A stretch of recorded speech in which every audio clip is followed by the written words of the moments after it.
Hi everyone, UP NEET की counselling का जो ब्रोशर है, जो भी आपके रूल्स हैं, क्या रिजर्वेशंस रहेंगे, कहाँ कहाँ पे आपके नोडल सेंटर्स बनाए गए हैं, और सबसे इंपॉर्टेंट काउंसलिंग में होता है रूल्स, जो भी नियम होने वाले हैं, जो डॉक्यूमेंट लगने वाले हैं, उसमें से आपका कोई मिस्टेक एरर नहीं होना चाहिए, क्योंकि काउंसलिंग बहुत ही सेंसिटिव प्रोसेस है।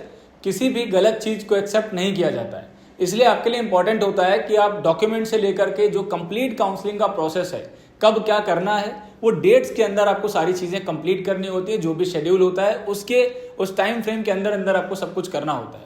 तो फिलहाल अभी जो भी स्टूडेंट हमारे यूपी में एमबीबीएस कोर्स के लिए सीक आउट कर रहे हैं, जो भी यूपी से एमबीबीएस करना चाहते हैं, उनके लिए यूपी की स्टेट काउंसलिंग, जो यूपी नीट की काउंसलिंग होगी, इसमें आपको पार्टिसिपेट करना होगा। तो यूपी का जो कंप्लीट जो एडमिशन प्रोसेस होने वाला है वो इस ब्रोशर में मेंशन है, जो कि यूपी नीट ने रिलीज किया हुआ है। डीजीएमई ने, यूपी डीजीएमई ने इसको रिलीज किया है, और ये आपका इसमें सारे गाइडलाइंस हैं। ये आपका ब्रोशर है, विवरण पुस्तिका जिसको बोलते हैं, directorate of medical education and training Uttar Pradesh Lucknow. तो जो आपका डीजीएमई है वो यहाँ पर सारी चीज़ों को ऑपरेट करता है। जितने भी आपके कॉलेजेस हैं, यूपी स्टेट कॉलेजेस हैं, तो इसमें आपको ऑप्शन क्या क्या मिलेगा। यहाँ पे आपको नर्सिंग का ऑप्शन नहीं मिलता है। जो भी स्टूडेंट नर्सिंग में जाना चाहते हैं उनके लिए एक अटल बिहारी वाजपेयी का जो एक मेन यूनिवर्सिटी है, उसका अलग से एग्जाम होता है। तो नर्सिंग की बात यहाँ पे नहीं होगी, क्योंकि एमसीसी की काउंसलिंग में एमबीबीएस के साथ बीडीएस भी मिलता है और आपको बीएससी नर्सिंग का भी ऑप्शन वहाँ पे मिलता है। बट स्टेट काउंसलिंग में सिर्फ एमबीबीएस और बीडीएस की बात होगी। जो भी हमारे मेडिकल कॉलेजेस हैं और डेंटल कॉलेजेस हैं, इनमें गवर्नमेंट कॉलेज, प्राइवेट कॉलेज, दोनों कॉलेजेस आपके कवर किए जाएंगे। स्टेट लेवल में जो हमारी 85% सीटें होती हैं, उनको यहाँ पे स्टेट काउंसलिंग से फिल किया जाता है। तो ये एक बेसिक ओवरव्यू है आपका स्टेट काउंसलिंग के बारे में। जो भी स्टूडेंट नहीं जानते हैं या पेरेंट्स हैं, इन्फॉर्मेशन के तौर पे आप इसको समझ सकते हैं। यहाँ पर नीट के स्कोर कार्ड से आपकी काउंसलिंग होगी, ठीक है। और इस ब्रोशर को मैं बोलूंगा एक बार आप जरूर इसको स्टडी कर लें, ठीक है। बहुत सारी चीजें हैं जो आपको इससे क्लियर हो जाएंगी, ठीक है। ये इसको डाउनलोड करना चाहते हैं तो आपको यूपी नीट की वेबसाइट पे जाना होगा, या वहां पर UG brochure, NEET UG brochure के नाम से एक पीडीएफ अवेलेबल है, ठीक है। अबाउट सेक्शन में जाएंगे और यूजी ब्रोशर को आप डाउनलोड करेंगे, ये आपको ब्रोशर वहां से मिल जाएगा। लिंक मैंने डिस्क्रिप्शन में दे दिया है, लिंक से भी डायरेक्टली आप जाके डाउनलोड कर सकते हैं। तो यहाँ पे देखिए इस ब्रोशर में सारी चीजें बताई गई है। एलिजिबिलिटी क्या होगी, ठीक है, इसके जो भी एलिजिबिलिटी क्राइटेरिया है वो यहाँ पर आता है, का मतलब है एलिजिबिलिटी।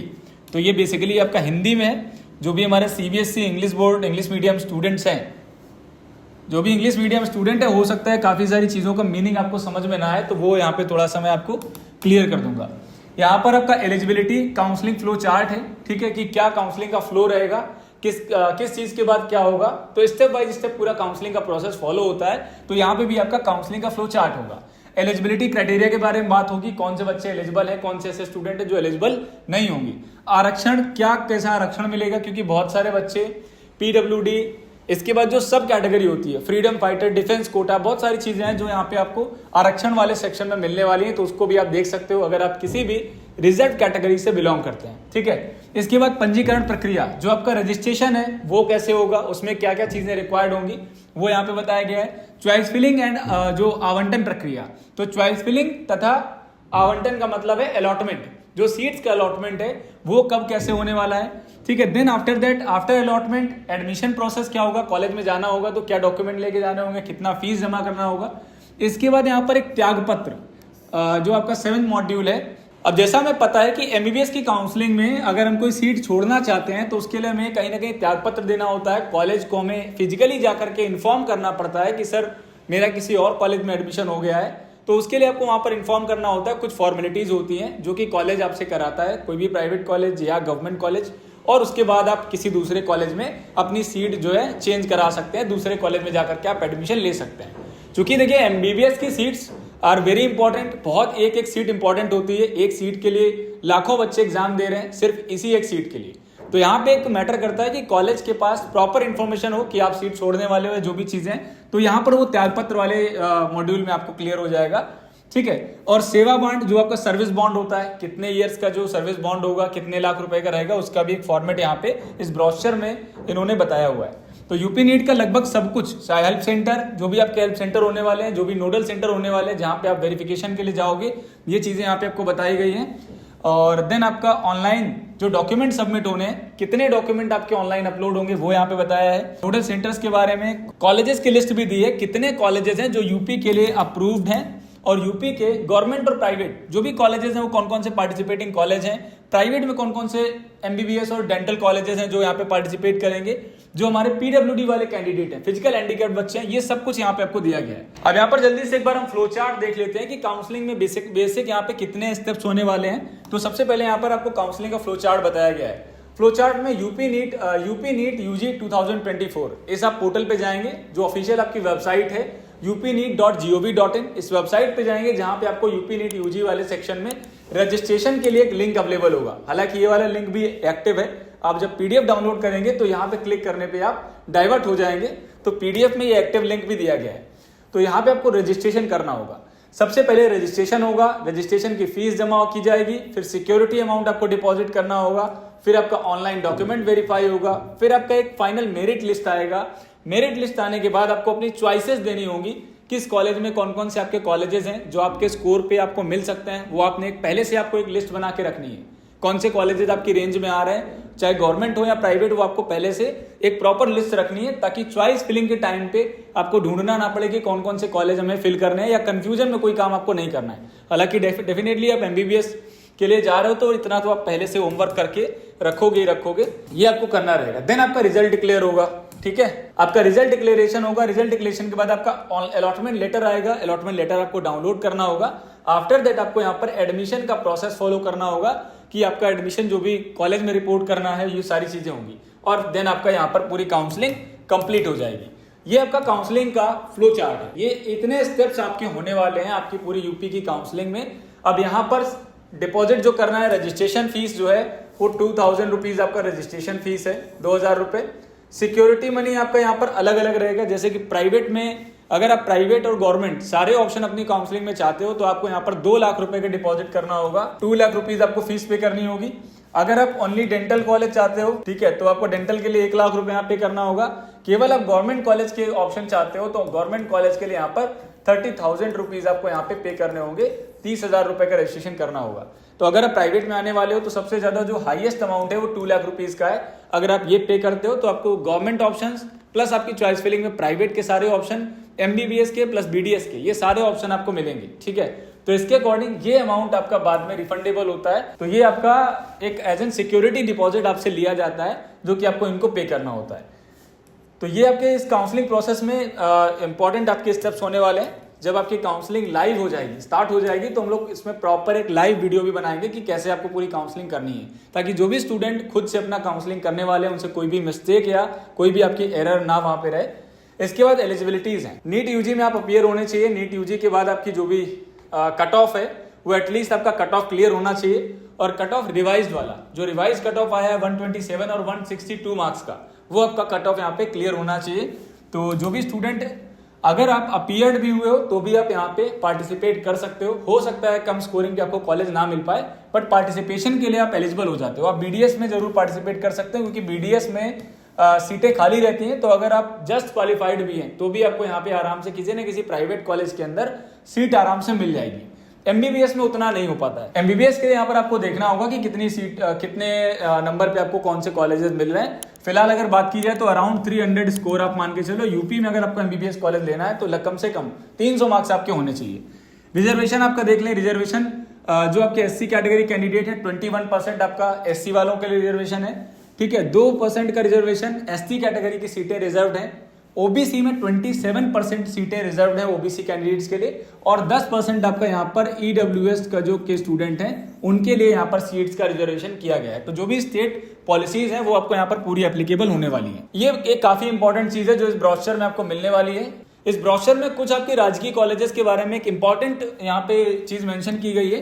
प्रदेश में विशेष समन्वित योजना, जो आपका एससीपी के अंतर्गत स्थापित राजकीय मेडिकल कॉलेज अंबेडकर नगर, कन्नौज, जालौन और सहारनपुर, ये 4 ऐसे मेडिकल कॉलेज हैं जिनका जो रिजर्वेशन है उनमें आपका पहले से यहाँ पर सीट रिजर्व की गई है। कौन सी कितनी सीटें यहाँ पे किन कैंडिडेट्स को मिलने वाली है।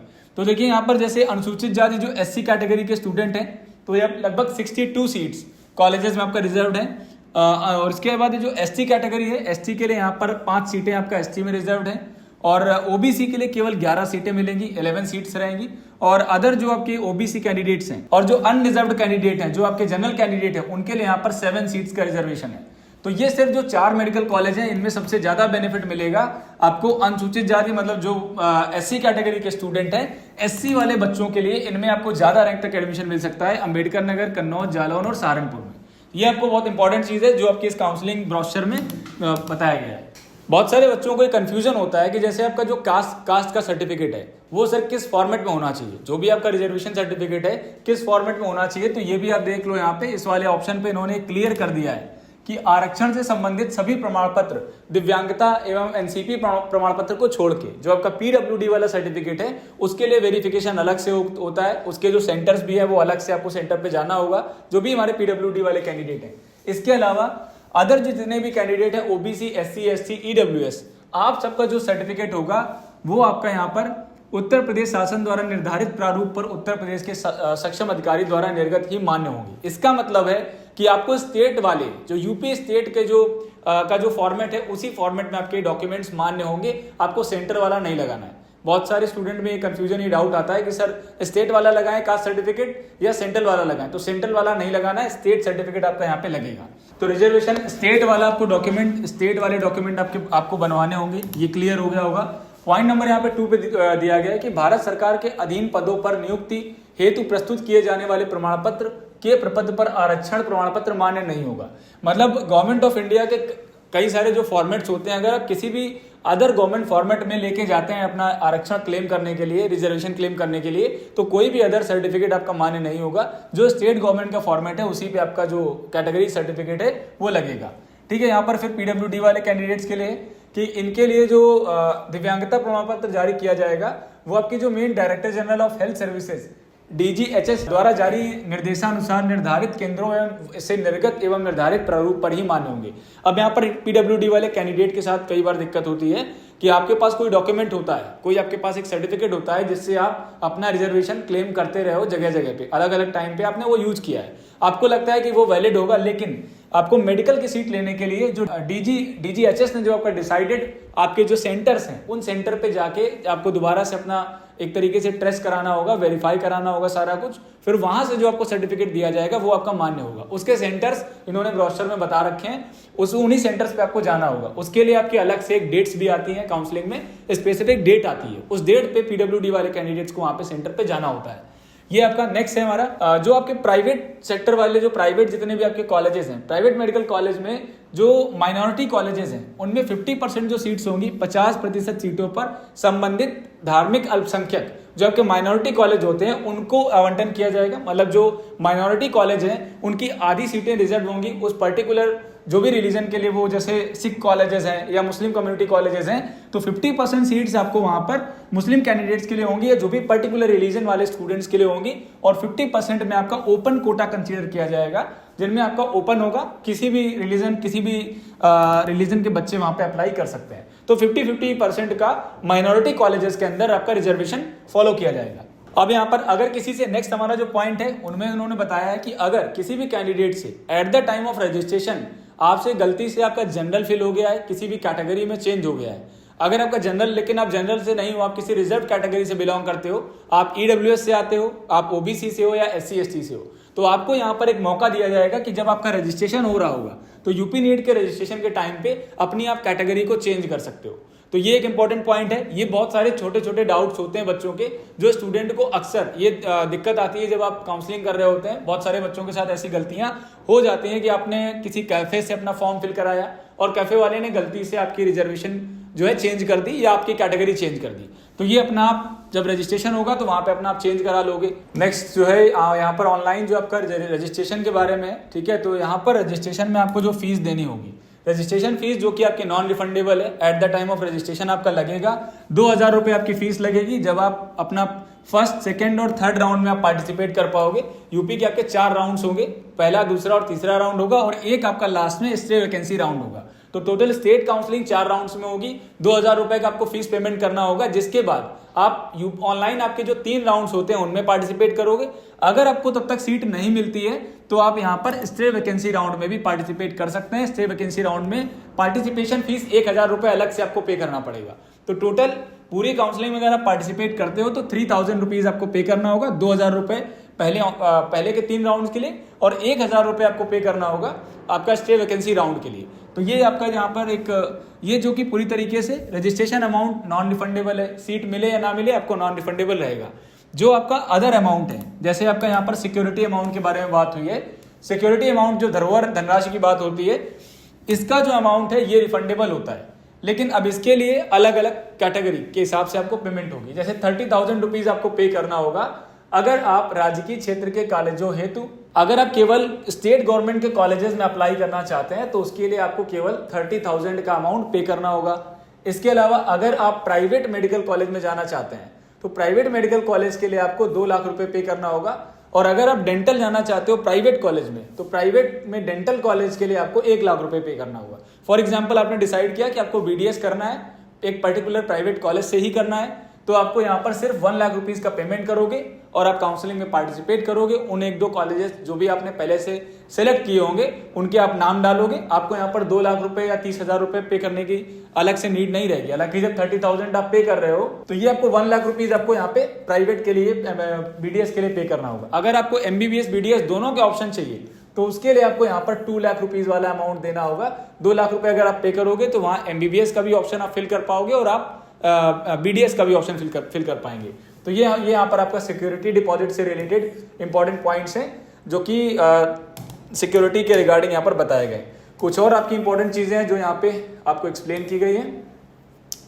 इसके बाद एक और इंपॉर्टेंट चीज, आप कहीं से भी काउंसलिंग कराने वाले हैं ये ध्यान रखें, जो कि हाईलाइट किया गया है कि आप जिस खाते से आपका भुगतान किया गया होगा उसी खाते में नियमानुसार वापस की जाएगी। यहाँ पर ये सिक्योरिटी मनी की बात हो रही है। सिक्योरिटी मनी जो आप पे करोगे जिस अकाउंट से डिडक्ट होगा, आपने कौन सा अकाउंट वापस में रिफंडिंग में लगाया है उससे कोई मतलब नहीं है। जो अमाउंट आप जिस खाते से पैसा आपका कटेगा उसी अकाउंट में वापस आएगा। तो ध्यान रखें कि पेमेंट अपने अकाउंट से ही करें, चाहे आप 30,000 करने वाले हैं, चाहे आप 1 लाख रुपीज पे करने वाले, चाहे आप 2 लाख रुपए पे करने वाले, अपने अकाउंट से पे करें, उसी से आपका पैसा कट जाएगा। और इसको इन्होंने लिखा है कि अभ्यर्थियों को सलाह दी जाती है कि धरोहर धनराशि का भुगतान अपने खाते अथवा माता पिता के खाते से ही करें ताकि रिफंड के समय किसी भी असुविधा से बचें।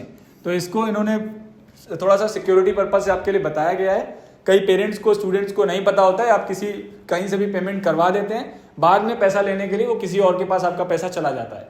आपके यूपी की काउंसलिंग में कितने डॉक्यूमेंट हैं जो आपको ऑनलाइन अपलोड करने होंगे, एक बहुत बड़ा क्वेश्चन या कंफ्यूजन रहता है। तो देख लीजिए यहाँ पे क्या क्या डॉक्यूमेंट आपके लगेंगे। तो यहाँ पर नॉर्मल आपका 10th की मार्कशीट लगेगा, 10th का सर्टिफिकेट लगेगा, 12th का सर्टिफिकेट लगेगा। देन आपको जिस भी आप आरक्षण में आते हो, ओबीसी, एससी, ईडब्ल्यूएस या उसके साथ साथ कोई अगर आपकी सब कैटेगरी है तो उसको भी आपको यहाँ पे लगा सकते हो। तो ये आपको यहाँ पर आरक्षण से रिलेटेड जो भी रिजर्वेशन सर्टिफिकेट है वो लगेगा, प्लस आपका डोमिसाइल सर्टिफिकेट लगेगा। ठीक है, अगर आप अदर स्टेट कैंडिडेट हैं तो आपको डोमिसाइल नहीं देना होगा, स्टेट वाले कैंडिडेट्स को यहाँ पर डोमिसाइल देना होगा। तो ये आपका यहाँ पर डॉक्यूमेंट्स रहने वाले हैं जिनको जो कि आपके ऑनलाइन काउंसलिंग में अपलोड करने होंगे। तो लगभग ये आपकी डिटेल्स हैं। चॉइस फिलिंग से रिलेटेड आपके लिए अपडेट दिए गए हैं। अब यहाँ पर चॉइस फिलिंग जिसमें आपके लिए इंपॉर्टेंट है कि आपको चॉइसेस लॉक जरूर करनी है। ये कुछ चीजें हैं जिन पे हम अलग से एक सेपरेट वीडियो आपको प्रोवाइड करेंगे क्योंकि सारा कुछ एक बार में यहाँ पे मिक्स होने वाला। तो काउंसलिंग या चॉइस फिलिंग से रिलेटेड जो आपके अपडेट्स हैं उनको हम लोग एक सेपरेट अलग से वीडियो में कवर कर लेंगे जहाँ पे आपको थोड़ा सा और अच्छे से क्लियर हो जाएगा। ये आपके अपडेट्स हैं। कुछ रिजर्वेशन जो आपका चेंज होता है, कन्वर्जन ऑफ एल्गोरिथम या कैटेगरी चेंज हो जाती है। ठीक है, आगे के आप 2 राउंड या 3 राउंड के बाद आपकी जो कैटेगरी है वो एसटी जो सब कैटेगरी है वो लगभग खत्म हो जाती है, आपका मेन कैटेगरी केवल बचती है। तो इससे रिलेटेड भी यहाँ पे आपको काफ़ी कुछ इन्फॉर्मेशन इन्होंने क्लियर की गई है। तो ये ऑलमोस्ट आपकी सारी डिटेल्स हैं जो कि बॉन्ड से रिलेटेड यहाँ बताया गया है। 2 साल का यहाँ पर बॉन्ड रहने वाला है। 10 लाख रुपीज़ का आपका बॉन्ड का जो पेनाल्टी रखा गया है वो 10 लाख रुपए का लगभग आपको रखा गया है। ये आपकी डिटेल्स रहने वाली हैं। तो इसको हम लोग और जो भी आपके क्वेरीज हैं पर्टिकुलर आप कमेंट सेक्शन में जरूर लिखें, हम लोग उस पर वीडियोस प्रोवाइड करेंगे। चॉइस फिलिंग कैसे करनी है, कॉलेजेस, ऑप्शंस वगैरह, ये सारी डिटेल में इन्फॉर्मेशन आपको यहाँ पे मिलेगी। तो ऐसे इंपॉर्टेंट अपडेट्स के लिए चैनल को जरूर सब्सक्राइब करके रखें, चैनल से जुड़े रहें ताकि आपको और ऐसी इन्फॉर्मेशन टाइमली मिलती रहे। Thank you so much, keep watching, stay connected.